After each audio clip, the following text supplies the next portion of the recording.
আসসালামু আলাইকুম রহমতুল্লাহ। দর্শক কেমন আছেন? আলহামদুলিল্লাহ আমি ভালো আছি। এই যে কিছুদিন আগে আমার এই বৃদ্ধ মায়ের একটা ভিডিও দিয়েছি আমি, দেওয়ার পরে আলহামদুলিল্লাহ কুয়াত প্রবাসী আমার এক ভাই কিছু অবদান দিয়েছে, 5 জনকে দিয়েছে, শেষ অবদানটা আমার এই মাকে দিয়েছি আমি। এখন আমার মায়ে আমাকে জন্য একটা আবৃত্তি করছে। মায়ের প্রচুর সমস্যা, মায়ের পায়ের এখানে রড বসানো। স্বর্ণ কথা কি বলতাম, হে যে ওই যে চেয়ারের কমোডগুলো আছে না প্লাস্টিকের, ওই ঘরের ভিতরে কমোডের মধ্যে পায়খানা করে। তো আপনাদের কাছে আমি জোরহাত করে বলি, বিনয়ের সাথে বলি, অন্তপক্ষে এই মায়ের জন্য সহযোগিতার হাতটা বাড়াই দিবেন, এটা আমাকে সাপোর্ট করবেন।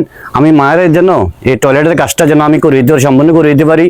যে যা পারেন নিজ নিজ জায়গার থেকে 1 কাপ চা কম খাইও, কিন্তু ওই মায়ের জন্য একটা টয়লেটের ব্যবস্থা করে দিবেন।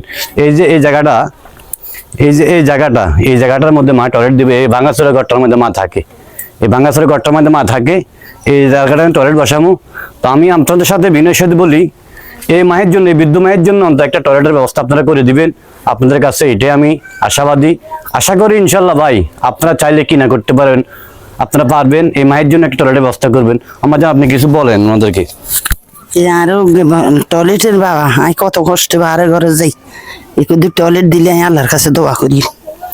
তো একটা টয়লেটের আবেদন আমার জানেন, আসলে বুঝছেন ভাই, আসলে ভাই কাতর মাংস কে নাকি আপনারা যদি 50 টাকা করে, 100 টাকা 10 টাকা করে দেন, অন্তত 1000 টাকা 10 টাকা করে দিলে অন্তত 10,000 টাকা হয়ে যায়, কথা বুঝছেননি। তো আপনাদের কাছে বিনয়ের সাথে বলি, এই আমার জানের জন্য একটা টয়লেটের ব্যবস্থা আপনারা করে দিবেন আমার মাধ্যমে ইনশাল্লাহ। আমরা যদি দেন, আমি ওই টয়লেটটা বসাইয়া কিন্তু ওই ভিডিওগুলো আপনাদেরকে আমি দেখাবো। তো সবাই একটু সহযোগিতার হাতটা বাড়াই দিবেন। ধন্যবাদ সবাইকে, আল্লাহ হাফেজ, ভালো থাকবেন।